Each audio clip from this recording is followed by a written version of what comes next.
trabalho, essa advogada excepcional, especialista na área de família, atua também na área civil, né, doutora? Sim. Boa noite, tudo bem? Boa noite, doutora Dayana. É uma satisfação estar aqui novamente, compartilhando da sua presença. Deixo também aqui a minha admiração pela doutora e pelo seu profissionalismo. E é sempre uma satisfação estar aqui nesse quadro Quarta Jurídica, né? Mais um convite do pastor Jamilson Santos. Agradecemos muito esse convite e somos muito gratas. E hoje vamos falar um pouquinho de direito para a população, né? E é isso, vamos bater um bate-papo jurídico.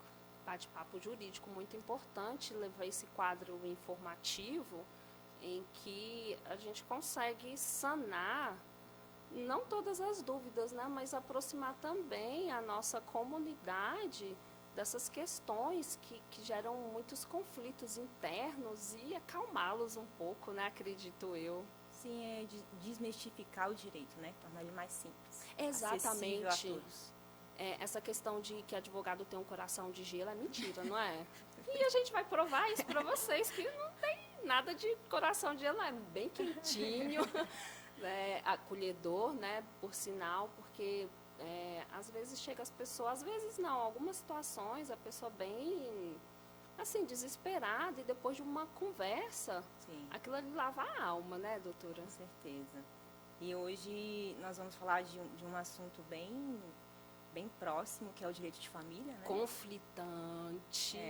Mas ao mesmo Esse tempo não gela o esclarecedor. coração, não, esquenta, né? O sangue. É. Qual que é o tema, doutora? Nós vamos falar sobre ajudei, doutora? Filiação socioafetiva. Que é a questão da parentela, né? Do que nós chamamos hoje de filiação socioafetiva. O que é? É aquela questão em que um pai ou uma mãe pega um conhecido filho e adota, né? O filho adotivo, chamamos assim, né? Até pouco tempo atrás. Hoje em dia se tem a nomenclatura jurídica, né? Filiação socioafetiva. Porque a finalidade do jurídico é, de fato, pegar essa cultura do povo, né? E judicializar e legalizar isso. Então, o direito ele é contemporâneo. Completamente, né? Vai evoluindo conforme a sociedade vai evoluindo o direito. E aí e é importante, né? Sim, uma das grandes evoluções do direito de família foi essa regulamentação, né? Dessa filiação desse filho, né? Desse filho de criação, né?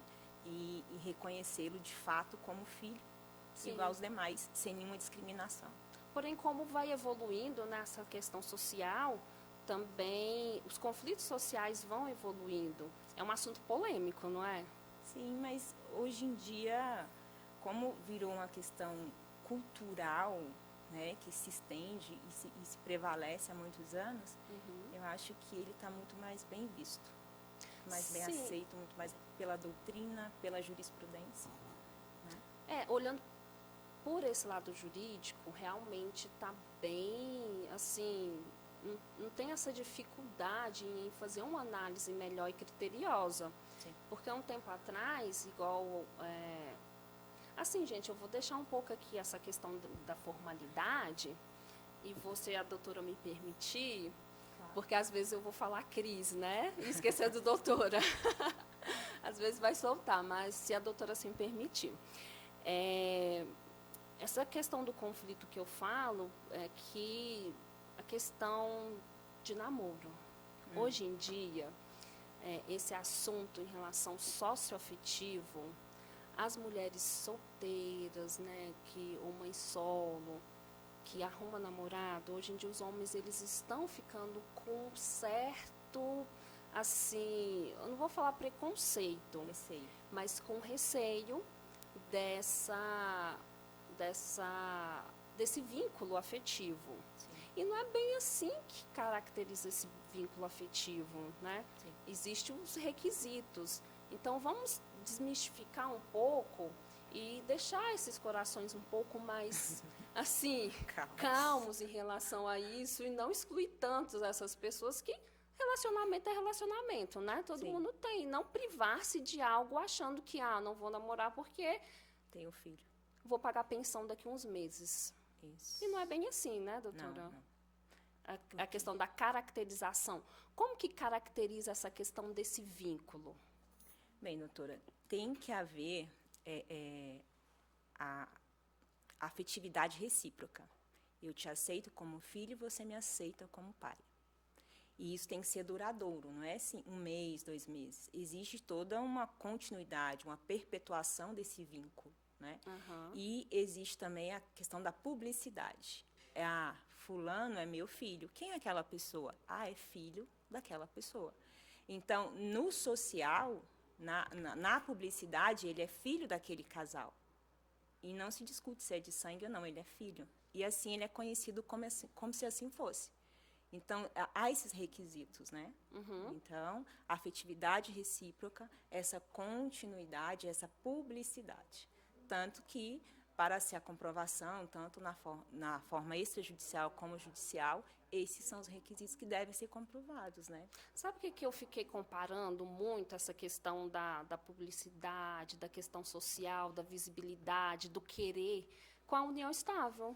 Sim. Porque para caracterizar a união estável, não é somente um namoro, também Sim. outro assunto que é extremamente polêmico, Sim. né? Que as pessoas têm medo, vai caracterizar. Não, existem uns requisitos, assim como essa questão dessa filiação socioafetiva. Eu falei anteriormente em relação aos rapazes com medo de assumirem, né? De namorar as moças que têm filho, mas também não é apenas para homem essa questão, né? Também as mulheres também podem caracterizar essa questão desse vínculo socioafetivo, não é somente para os homens. Sim. Então, esse cuidado tá não somente feminino e masculino ou homoafetivo. Então, tem filho, relacionou, existe o risco preenchendo os requisitos que a doutora falou, Sim. né? Isso acontece muito com casal, né? Que quando se separa e a outra parte acaba tendo um novo companheiro e esse novo companheiro assume essa função, né, de pai. Então, diante dessa relação socioafetiva, a gente tem um conceito de que pai não é mais só a questão biológica. Pai é o afeto, pai é o cuidado, pai é a responsabilidade, né? Então, se tem toda essa característica fática e não só biológica. Tanto que você, para requerer a sociedade, relação socioafetiva, né? Você não precisa do consentimento do pai, né? Você pode dar entrada, né? Tendo também um pai biológico. Pode ter 2 pais na certidão, 2 mães no registro da criança, Sim. né? Ou do adolescente. E o bom é que são 2 responsabilidades, né? Exatamente. Porque junto com a responsabilidade, digamos, de fato de pai, tem também as consequências jurídicas, né? Que é o cuidado, é o afeto, é o dever de alimentação, é o dever de educação, da saúde, o dever de pagar alimentos, o dever de visitação. Visita. Exatamente. E toda aquela estrutura que tem do pai também, a estrutura quando eu digo passeios, o final de semana, Natal, Ano Novo, então tudo isso vai ser dividido entre 3, né? Exatamente. E assim, eu acho que o mais importante é que a Constituição, né, a nossa Constituição de 88, ela vem e equipara, né, essa relação socioafetiva e ela proíbe qualquer distinção, é filho socioafetivo, né? Verdade. Uma discriminação que existia muito, né? É filho de criação. Não existe, filho é filho, independente de ser biológico, independente de ser de natureza civil, né? E participa, né, das questões patrimoniais também, né? Sim, questão de herança. Inventário, isso. Herança, Os grandes patrimonial, conflitos estão aí, né, doutora? A divisão patrimonial. Sim, exatamente. Ele vai participar também, o filho socioafetivo. Doutora, uma dúvida que surge muito em relação... foi caracterizado a questão socioafetiva, né? Sim. O vínculo socioafetivo. Posso desistir? Não, ela é irretratável. Uma vez reconhecida, ela não pode ser desfeita. Por quê? Você tem como bem maior o bem-estar da criança. independente da relação dos pais, né? Certo. A relação socioafetiva, essa regulamentação, esse tratamento jurídico, ele veio privilegiar um terceiro, ele veio defender o direito de um filho, né? Que até então vulnerável, e passou a agir como filho fosse. Então, a tutelar esses direitos. Independente se hoje o casal está bem, está junto, reconheceu o filho. Separou, não é mais meu filho. A não ser que, lógico, que dentro das relações jurídicas nós temos aquelas questões questões de erro, quando a pessoa é induzida a erro, falso registro, mas são casos bem peculiares. Mas, de forma geral, eu reconheço como filho, foi minha livre vontade, não posso depois dizer não quero mais. Lembrando, né, ótima observação, que essa filiação socioafetiva, ela não pode ser imposta. Não. Tem que ser de livre vontade de Isso, ambas as partes. Não pode ter uma imposição. Eu tive um relacionamento durante tanto tempo, agora eu desvinculei, porque nos relacionamentos as pessoas se mostram no término. Sim. Durante o relacionamento, acontece de ter algumas características da personalidade da pessoa que a gente já fica um pouco desconfiado da índole. Sim. Mas no término é que a gente vai realmente, efetivamente, saber quem é o presente de Deus. Existe, né? Um terceiro, né, que infelizmente não pode ser prejudicado em relação disso, né? Sim. Terceiro que até o momento só colheu amor e não pode, a partir do momento, ser desprezado porque houve um desentendimento ou até, infelizmente, a separação. Teve um caso de grande repercussão em que havia o casamento e o pai desconfiou que teve filhas gêmeas e o pai desconfiou que as crianças não eram dele. Foi lá e fez o DNA. E o DNA deu negativo e realmente as crianças não eram dele. Imediatamente, ele já comunicou às meninas de que ele não era o pai delas e que ele estava se afastando. Saiu de casa e falou que não queria mais contato. E depois entrou, judicializou, requerendo, né, a retirada do registro, a exoneração de pensão, e etc. E a mãe recorreu dizendo, né, com o argumento da paternidade socioafetiva. Sim. E foi negado. Ele realmente teve êxito porque ele não teve mais vínculo com as meninas, ele deixou bem claro que ele não queria ser o pai delas e que não tinha vínculo, porque se ele ficasse dentro da casa, ele ficaria lembrando o tempo todo a traição. Entendi. Então, e as meninas já com 8 anos, quando ele desconfiou e fez o DNA, e ele conseguiu. Então, igual a doutora falou, quando é induzido a um erro, algo muito sério, então Sim. não existe essa obrigatoriedade. Sim. Mas, por livre e espontânea vontade, as duas partes querem. Não tem nenhum impedimento. Sim. Mesmo não sendo filho genético. E o pai, mesmo tendo pai, caracteriza, né? Sim, consegue. Existe a questão da capacidade civil, né? Eu sou capaz. Sim, e interessante também que pode requerer de forma administrativa, não só judicial, né, doutora? Sim, via cartório. Quais esses requisitos, no caso? Tem a idade? Tem...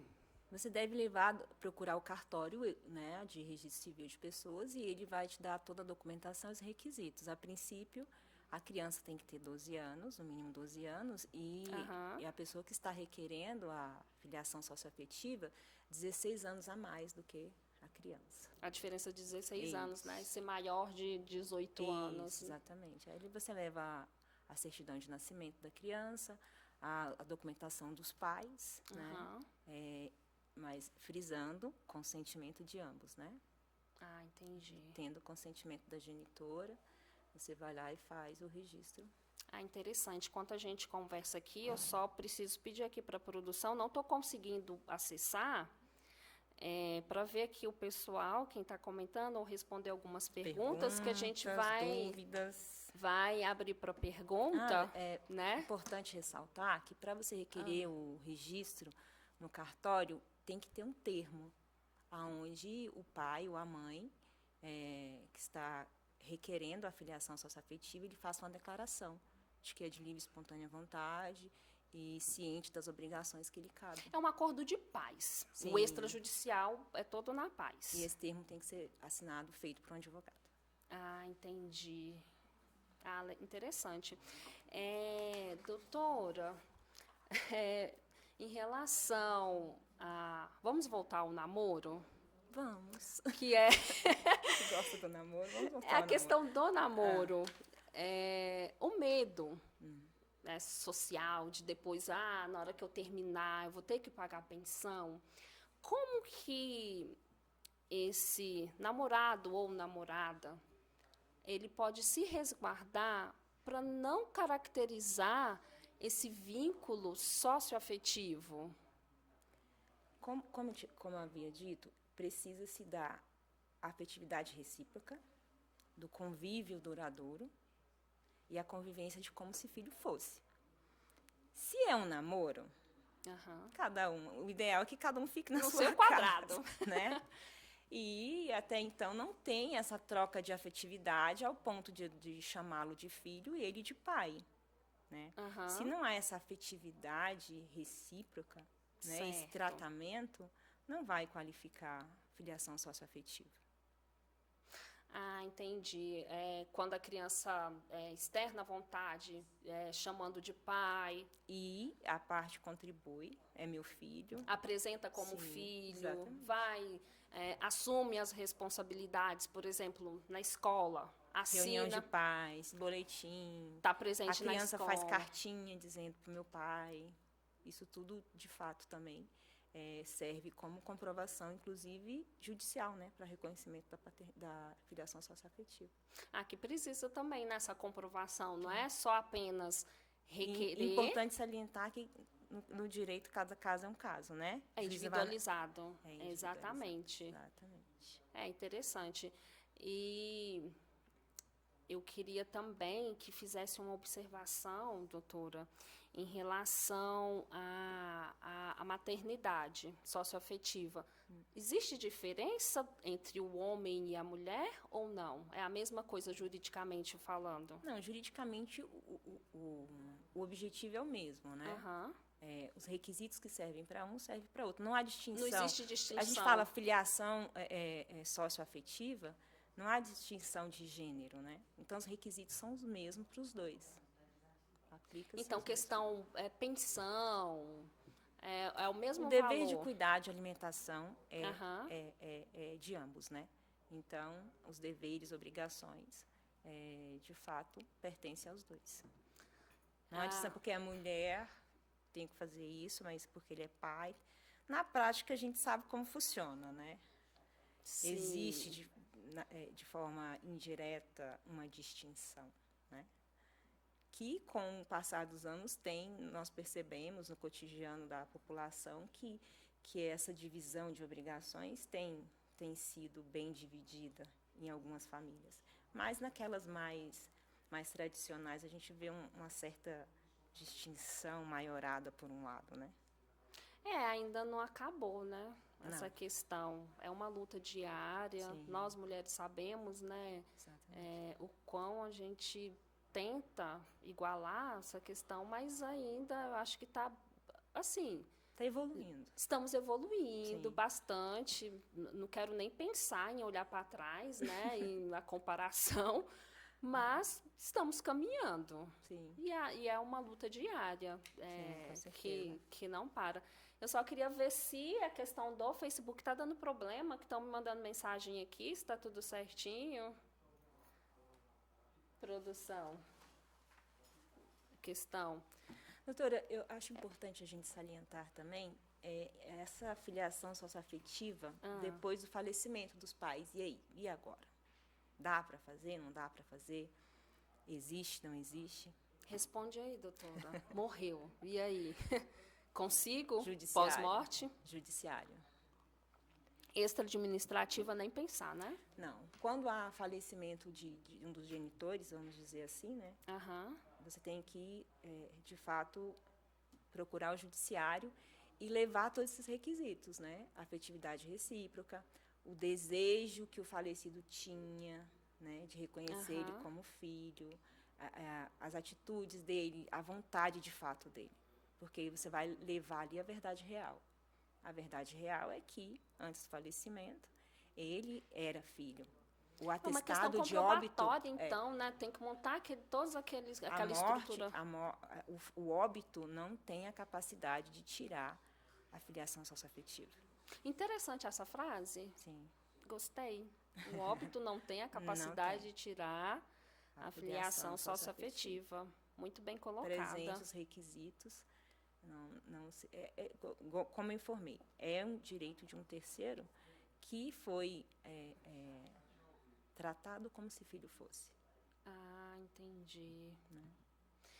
E é muito injusto. Existem vários casos que a gente, até de grande repercussão, né, de pessoas famosas, em que o não reconhecimento trouxe um prejuízo muito grande para a vida daquela pessoa, visto que ela tinha uma estrutura, sim, uma estrutura boa, foi criada em uma condição boa, os lugares que frequentava. Então, quando no óbito, a pessoa perde totalmente aquela estrutura e vira aquela briga. Enquadra muito bem a questão da frase que eu disse há pouco, né? O óbito não tira. Não tira. O direito da Isso é uma segurança muito boa em que o judiciário tem aplicado, né, para essas pessoas. Eu acho muito importante essa evolução social também, né? Sim. Esse olhar criterioso, socialmente falando. E essa questão da filiação socioafetiva, ela trouxe o mesmo caminhar, a mesma trajetória da adoção, né? Você pode ver que os requisitos são os mesmos, até o tratamento, né? Na adoção você tem que provar o vínculo, sim, né? Só que tem uma facilidade maior do que eu vejo, porque da adoção. Sim, assim, na prática nós vemos que é menos burocrático, principalmente se a pessoa se torna maior de idade, né? Então fica uma coisa menos burocrática.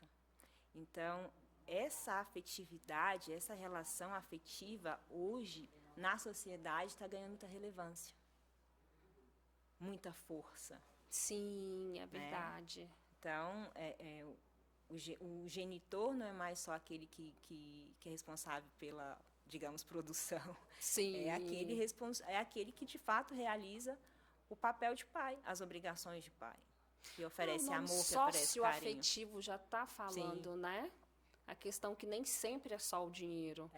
Porque essa questão emocional, a longo prazo, no futuro, gera um impacto muito grande. Essa ausência emocional, em que muitos genitores, né, produção...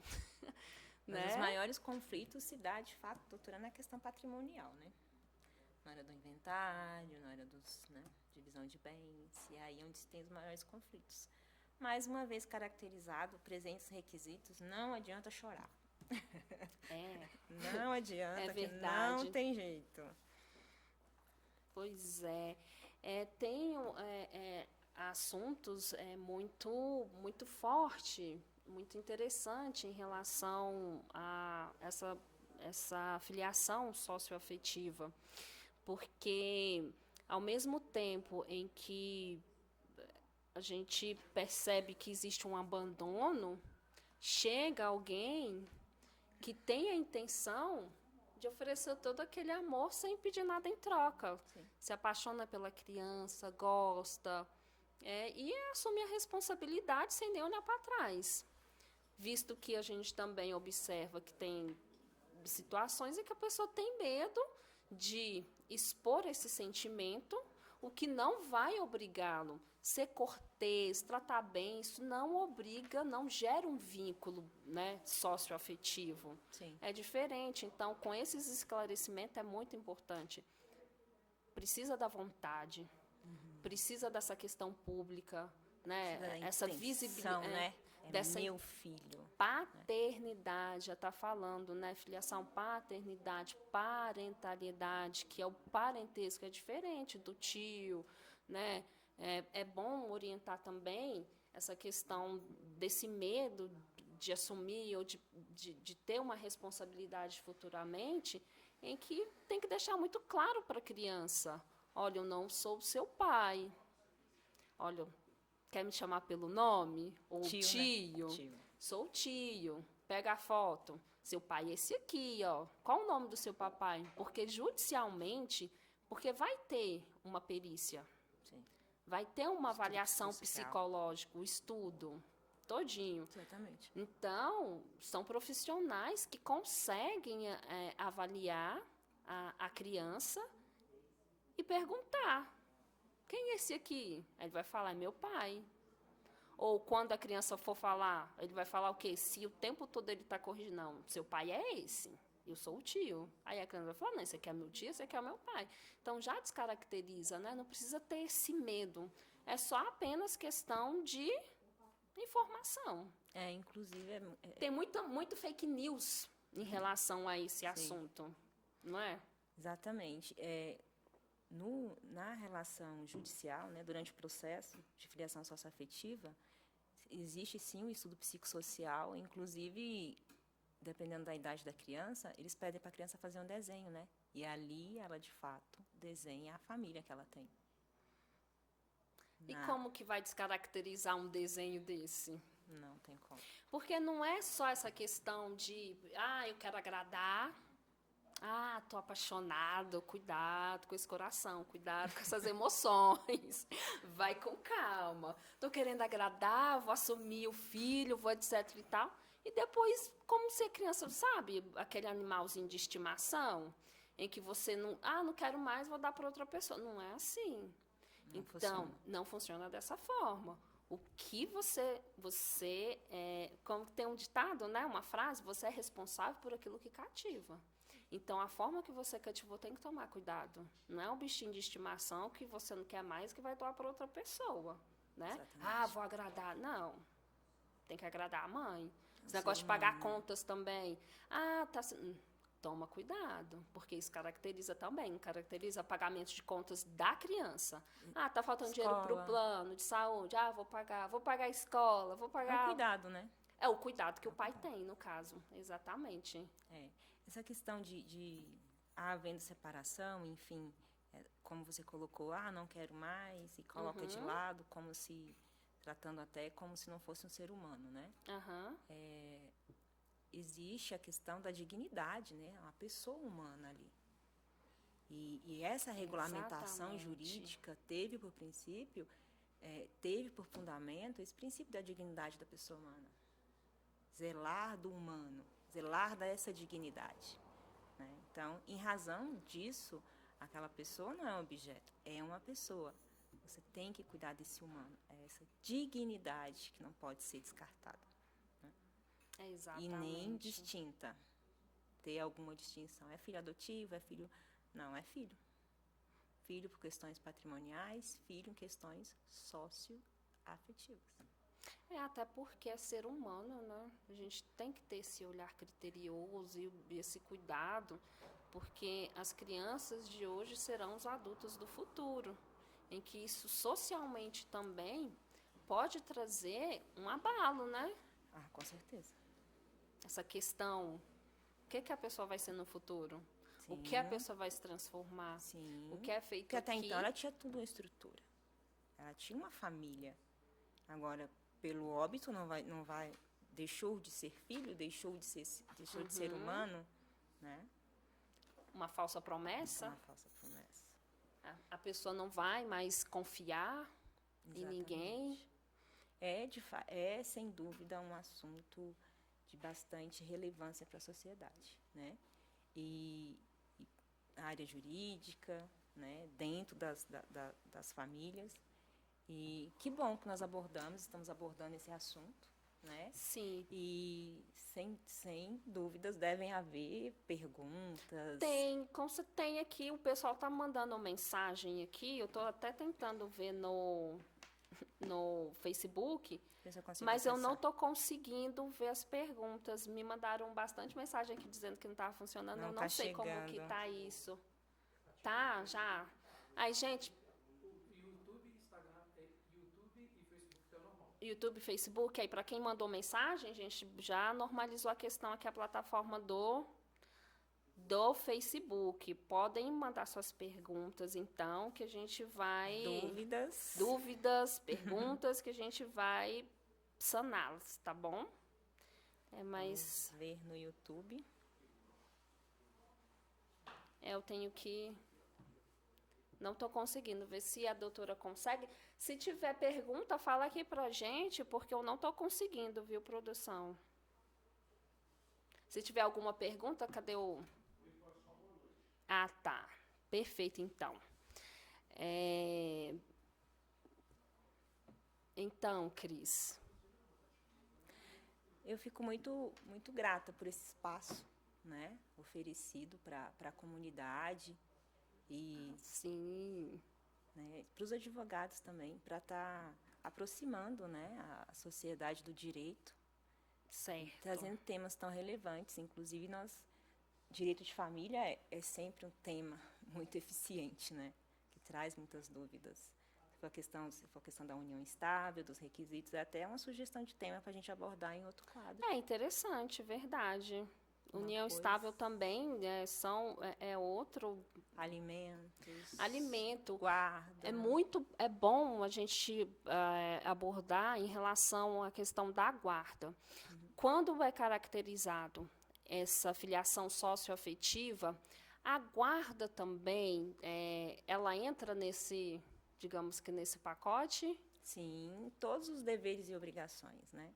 Em se tratando de ação judicial, as partes podem tabular como é que vai ser a convivência, né? E não havendo acordo, o juiz determina essa convivência, mas a rigor se segue todo o trâmite processual comum de uma ação, né, de filiação. Então, vai haver o regime de convivência, se vai ser compartilhado, se vai ser unilateral, da mesma forma como a ação comum de guarda. É um filho. Vamos falar de guarda? Vamos. Os tipos de guarda, doutora, porque há um tempo atrás, a guarda unilateral, ela realmente era aplicada a guarda unilateral, não, a guarda compartilhada. Sim. Ela realmente era uma guarda compartilhada, em que a criança ficava uma semana na casa do pai, uma semana na casa da mãe, ou 15 dias na casa do pai e 15 dias na casa da mãe. E isso fez-se uma análise de que estava causando um prejuízo muito grande para o desenvolvimento dessa criança. E que hoje os tribunais têm um entendimento diferente dessa guarda compartilhada, que não existe um lar de referência, ou como que está sendo aplicado? É porque existe uma certa confusão entre as classificações de guarda. Nós temos a guarda unilateral, a guarda alternada e a guarda compartilhada. Então, a guarda alternada, ela vai nesse critério que a doutora colocou. Uma semana na casa de uma semana na casa do outro genitor, né? É muito difícil isso acontecer, porque exige uma relação de muita proximidade, de respeito mútuo e também de aceite das obrigações. Geralmente, na guarda alternada, existe proximidade de residência, então não se fixa a residência, né? Existe, de fato, uma divisão de obrigações. Na guarda compartilhada, as obrigações são compartilhadas, os deveres são compartilhados, porém, existe o lar de residência, que deve ser de um dos genitores. E aí é onde vem a grande questão. Guarda compartilhada não tem dever de pagar alimentos, porque a guarda é compartilhada. Mas existe, sim, o dever de pagar alimentos do genitor que não convive com a criança, né? Que não está no lar de referência da criança. Então, a criança vai, por exemplo, vive com a mãe. O pai tem que pagar a pensão. O pai tem o direito ao convívio, né, ao regime de visitação. E na guarda unilateral, é a guarda de um único genitor. Então, ele decide tudo. Qual escola que estuda, qual plano de saúde que vai contratar. E o outro genitor, ou genitora, paga alimentos e tem o direito de visitação. E existe, em todos os casos, dever de vigilância, né? O que dá muito conflito, porque muitos genitores acham que porque eu tenho a guarda e o outro paga a pensão, ele não tem o direito de saber da vida da criança e nem de fiscalizá-la. Ele tem direito, né, de participar, tem suas obrigações, tem direito de fiscalizar também. Relação de família, direito de família exige muito de uma boa relação entre os conviventes, entre os genitores. Sim, essa questão que a doutora falou em relação à guarda, os tipos de guarda, o direito da pensão, existe realmente esse mito de que o filho, nas férias, os filhos tá passando as férias comigo, então não vou pagar a pensão esse mês. E esquece que existem obrigações e que os boletos não param. Sim. Por exemplo, férias escolar, o boleto ali continua do mesmo jeito, energia, toda aquela estrutura em que a criança utiliza para se manter durante o período em que está com a mãe, que não seja de férias, tem que continuar. Ou a mãe vai cortar a luz, vai cortar a internet, vai deixar de pagar o boleto da escola. Da mesma forma, né? Existe o tabu de que, quando o filho vai passar final de semana com outro genitor, que ele tem que levar tudo. Só falta exigir que a criança leve também uma marmitinha com a comida. Pronta, né? Prontíssimo. O genitor, ele tem que ter toda a estrutura para acolher aquele filho. Ele tem que ter roupa lá, ele tem que ter escova, pasta de dente, toalha. Ele tem que ter tudo. É obrigação dele também cuidar daquela criança. Mas, na prática, nós vemos que não é bem assim. Porque a pensão é para aquela manutenção diária, né? Igual eu falei, água, luz, né? Deslocamento que tem com a criança. E tem alimentação, plano de saúde, exatamente. E não as despesas extras que entram, né? Nesse caso, roupa, calçado. Alimentação, passeio, né? Adoeceu, despesa extra. Em que eles querem, né? Quem paga a pensão. A gente não pode falar só genitor, né? Porque tem situações que a mãe também paga, Sim. né? Quem paga a pensão. Tem sido cada vez mais comum, né? Sim, tem aumentado o número de mulheres que vêm pagando pensão, mas ainda continua sendo a minoria, né? Sim. Pelo menos dentro da minha realidade, é a minoria. Eu só tive 1 ou 2 casos de mulheres. Que existe um certo preconceito ainda na sociedade que filho tem que ficar com a mãe, né, doutora? Né? Então, existe muito isso ainda. Cada vez está evoluindo, mas ainda essa divisão de obrigações, mas existe ainda um preconceito que filho tem que ficar com a mãe. Sim. Mas eu acredito que a mãe, para sair, é muito mais difícil, né?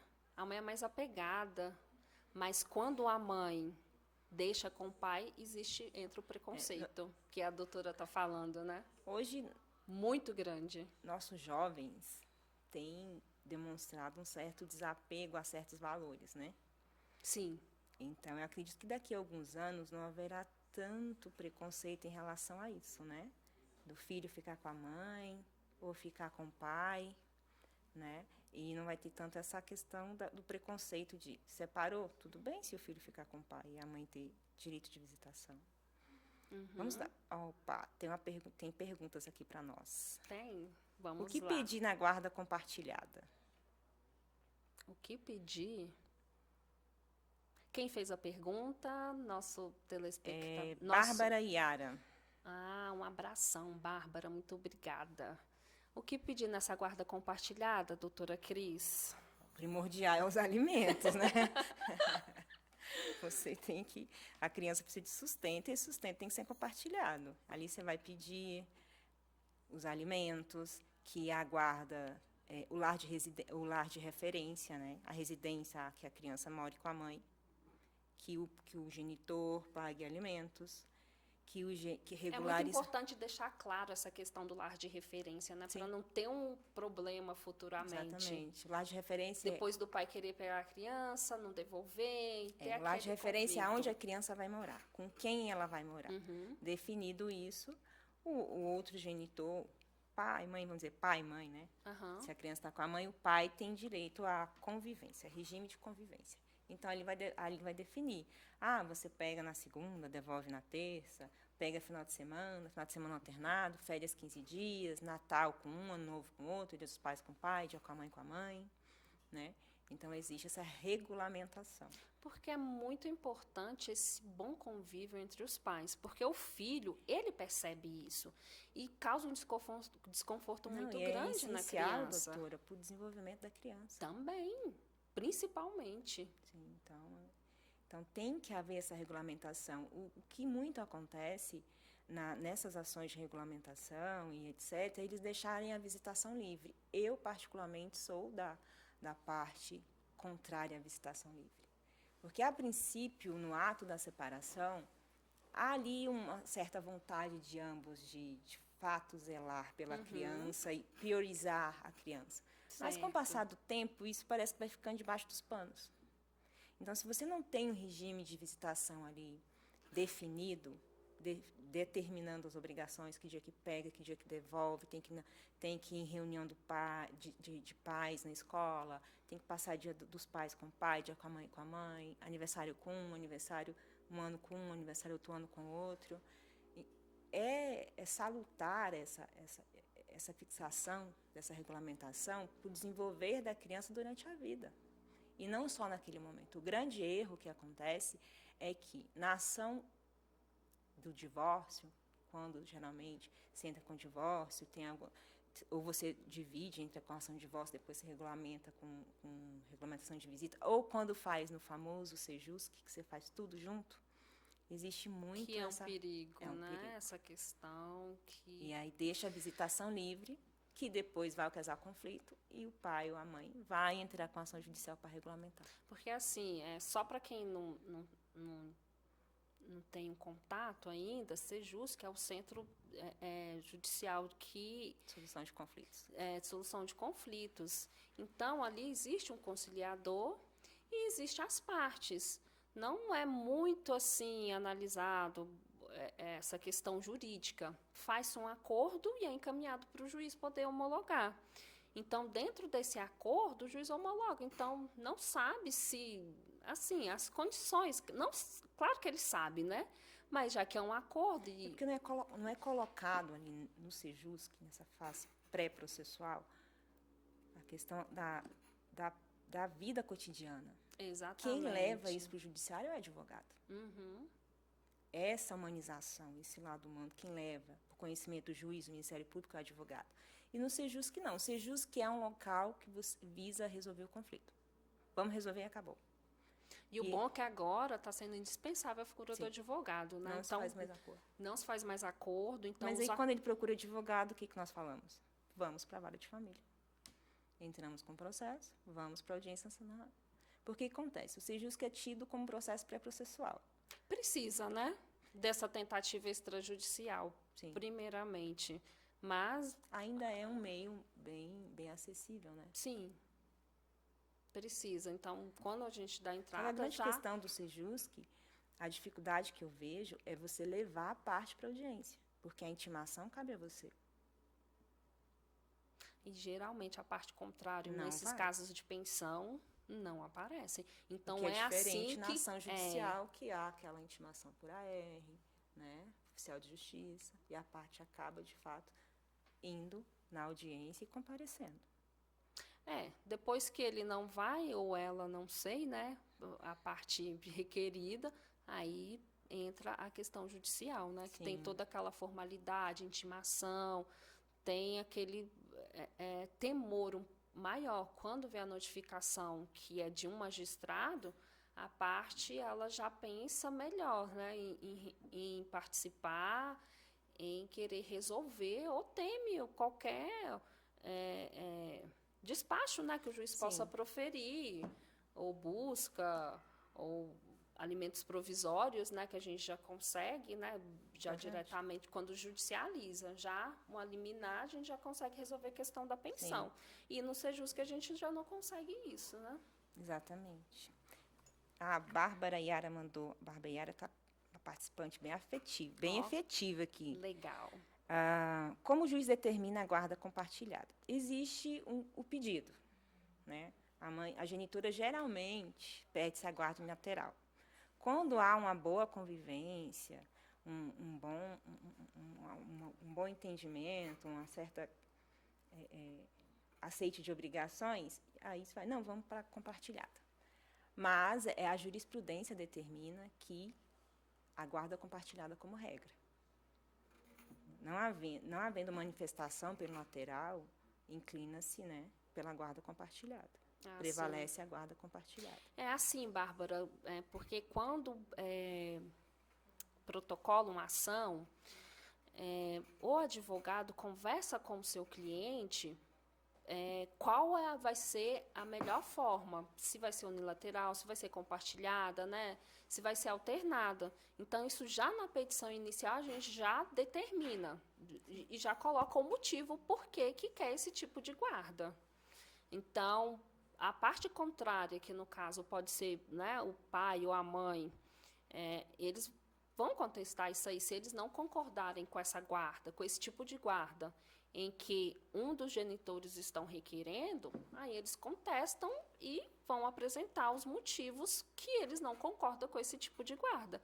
Mas geralmente já é na petição inicial, tá bom? E que a gente pede. O relatório psicossocial que é feito, ele analisa essa questão de o que atende melhor o bem-estar, o melhor interesse da criança. É a compartilhada ou a unilateral? Eu já tive casos que foi pedido... Essa alternada já está quase que não existindo mais, né? Doutora, está bem em desuso.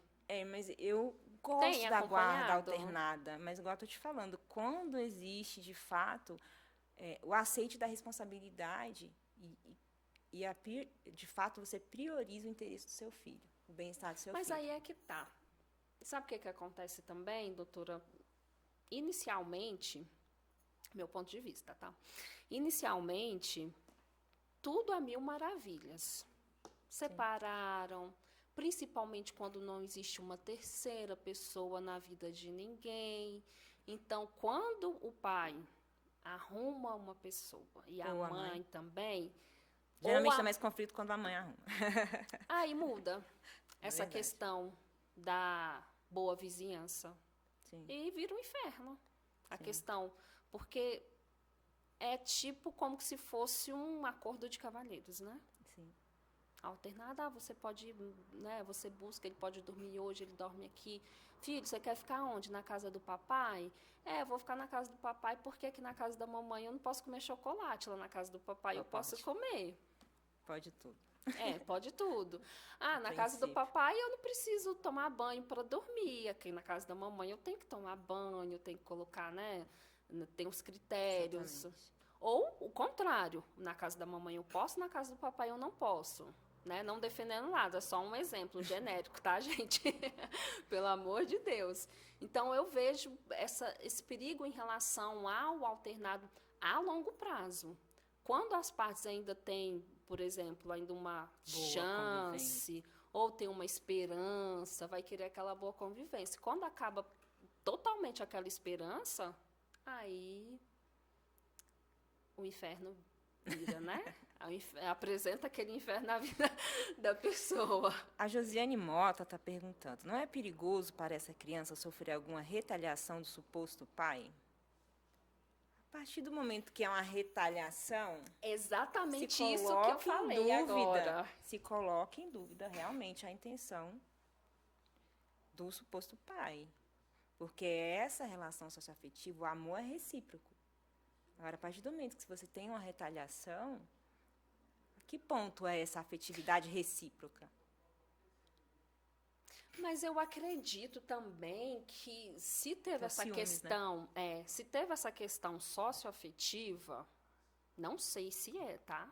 Mas o meu ponto de vista é porque teve uma ausência ali. Não teve? Acredito que sim, né? Se outro conseguiu... Mas tem a questão, né? A relação socioafetiva não retira a paternidade não biológica. Retira. Mas tudo parte da premissa também, quase tudo de uma ausência. Sim. Eu vejo por esse ângulo. Porque se o pai está ali presente, ele vai falar, não, ele não é seu pai, não. Eu sou seu pai. Papai sou eu, ele é outra pessoa. Ele é o tio, ele está com a sua mãe, mas pai sou eu, eu que vou pagar, eu que vou fazer isso. Eu tô aqui no meu cantinho, né? Estou aqui demarcando o território. Não. Já pensou? Seu filho chamar outra pessoa de mãe? Você morre, né? Depende. Ave Maria. Não, pensa, até difícil, né? É difícil aceitar já de início, né? É tipo, não, para alguém que é extremamente presente na vida de um filho, né? Tá participando, cuida dela e vê outro entrando. Assim, eu sou bem ciumenta, tá, gente? Ave Maria, eu não consigo nem imaginar uma situação dessa. Não deixa de ser, não deixa de ser uma relação familiar que exige diálogo. Porque na maioria das vezes, o advogado, na maioria das vezes, eu digo 90%, ele está ali para resolver a ausência de diálogo entre as partes. E quando você traz uma terceira pessoa, uma mãe socioafetiva, um pai socioafetivo, é preciso enfatizar, investir mais nessa questão do diálogo. Porque tem essa questão do ciúme, mas veja do outro lado. Existe uma pessoa que está... querer, o carinho, o zelo. Cuidando do seu filho, protegendo, amando. Sim. E isso deve ser respeitado. Então, alguém querendo, né? Exatamente. Cheio então, de amor para dar, né? Então, é preciso transbordando, né? É preciso ter esse zelo, esse cuidado. É lógico que com o decorrer dos anos, essas relações familiares vão se aprimorando e aí eu espero que evoluindo para melhor, de forma a preservar, de fato, a criança, o adolescente, o filho, né? Isso que é preocupante, a longo prazo, né? Mas você concorda também que não pode ser de imediato? É preciso ter um cuidado? Também. Mas não precisa ser tão longo prazo assim. Mas a questão que eu falo a longo prazo, esse cuidado que precisamos ter, em um futuro divórcio. Esse vínculo socioafetivo, né? Que foi caracterizado, que a pessoa quis, teve aquela obrigação e futuramente há um divórcio entre a mãe e o pai. Será que vai permanecer com aquele vínculo da mesma forma quando estava junto? Então, uma pessoa tem que ter muita certeza, tem que estar muito bem definido, convicta, né? Tem que estar muito convicta de que não é por causa da mãe, e sim porque tem amor por aquela criança que quer zelar, que quer cuidar e que realmente está ali no coração como filho. Sim. Ou filha. Essa questão dos ciúmes precisa ser muito bem tratada, né, doutora? Essa diferenciação entre cuidar de um e até o cuidar do outro. O ciúmes pode ser prejudicial para a criança? Depende de como esse ciúmes é tratado, né? Tem que ter muito cuidado, porque existe a questão da violência psicológica, né? Então, sim, precisa ter cuidado com isso. Que tanto a mãe também, né? O pai... Porque a partir do momento que esse ciúme do genitor começa a causar problemas psicológicos e etc. na criança, esse pai pode sofrer penas, né? Pode sofrer até alteração do regime de visitação e até ser proibido de ver a criança, né? Sim. Então, visita supervisionada, né? Que já muda o tipo de guarda. Exatamente. Não pode sair com o filho, ele não vai passar final de semana. Quando fala assim, dá uma palhinha pra gente em relação ao que seria essa visita supervisionada para quem não entende. Geralmente se determina local e horário para que a pessoa possa ter convívio com o filho e ali supervisionada por alguém. Um conselheiro tutelar ou define-se alguém da família. É uma visita, de fato, que alguém fica olhando. Né? Então, se quiser ir ao shopping, tem que ter alguém. Exatamente. Ou vai ter um local para ele visitar essa criança já específico, determinado? Vai muito da questão do caso específico em si, né? E aí o juiz vai determinar como que deve ser essa vigilância, né? No direito, cada caso é um caso, né? Existe a questão da subjetividade para a gente estar analisando. Porque se você tem em mente o bem-estar da criança, o foco é o bem-estar da criança. Sempre. O desenvolvimento da criança, né? Então, sempre se tem por objetivo essa finalidade. Ah, legal. Agora, doutora, vamos mandar aqui aquele alô para os nossos patrocinadores, Único Certificado Digital, Ilan Telecom e Estúdio One House. E hoje o nosso programa está sendo gravado aqui no Estúdio One House, uma equipe maravilhosa. Essa produção está de parabéns, viu? Ótima escolha. Que acolhida, né? Ótimo acolhimento, viu? Muito bom o estúdio aqui. Doutora, acredito que já estamos chegando, né, ao final. Uma pena. Uma pena. Para quem não conseguiu acessar as plataformas, que tivemos um probleminha, mas agora já regularizou, não deu tempo de perguntar. E justificando aqui, gente, foi anunciado a doutora Valtilene também, mas infelizmente ela teve que antecipar a viagem dela por questões pessoais, né? Mas no próximo programa ela vai estar aqui com a gente, com certeza. Da última vez a doutora aqui não pôde, né? Teve problemas também, então assim a gente vai alternando, mas com certeza sempre terá duas aqui, né? No mínimo, as doutoras. Não pode faltar. Não pode faltar. O trio de duas hoje. O trio de duas. E o programa é Quarta Jurídica, estão questionando aqui por que Quarta Jurídica. Porque foi o nome que a gente criou, então, independente do dia da semana, ficou Quarta Jurídica. Hoje está sendo Quarta Jurídica na sexta, mas é o Quarta Jurídica. Então, enfim, é o nome, né, que foi criado. As considerações finais, doutora? As considerações finais é que, se de fato você tem uma criança, um filho que parente e de fato você quer aumentar esses laços afetivos, o primordial é você quer ser pai daquela criança e ele quer ser seu filho, não existe bloqueios para isso, né? Então, o direito visa facilitar esse reconhecimento dessa relação. Então, há um receio, mas se há amor, se há reciprocidade, essa vontade de fato de ser pai e da criança de fato aceitar aquela pessoa, né, como pai, deve-se colocar seus receios de lado. Por favor, né? É um bem maior que está sendo tutelado. Com certeza. E isso... A doutora está poética hoje, né? Profundas palavras. Mas o direito de família é muito bonito em si. É um bem maior que tem que ser zelado. Uhum. É o futuro da humanidade, né, doutor? O futuro, exato. Você tem que investir, você tem que ter esse zelo em cuidado humano, em pensar no futuro. E a família é o berço da humanidade. Família é o que tem mais sagrado, então, né? Então, é preciso deixar de família lado alguns sagrada. tabus, alguns preconceitos, alguns receios. E de fato, investir na família. Também tenho esse pensamento. Aonde não existe espaço, né? Procure outro. Aonde não tem afeto, em outro local vai receber o afeto. Sim. Então, essa questão veio, né, bastante a tempo, né?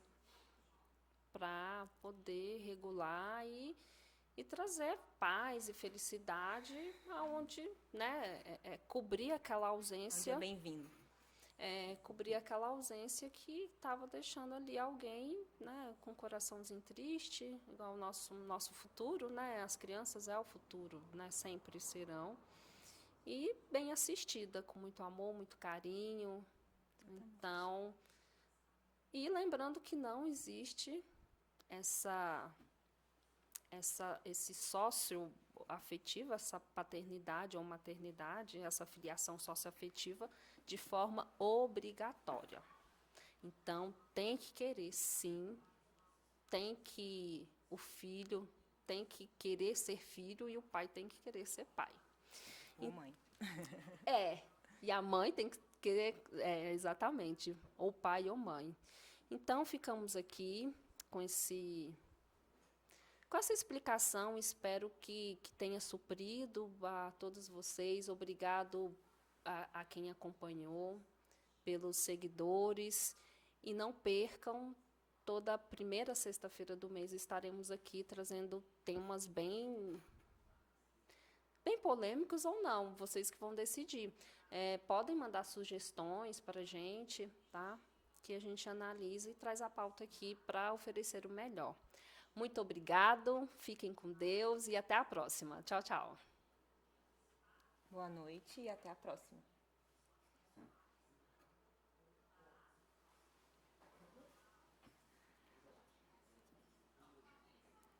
Finalizou?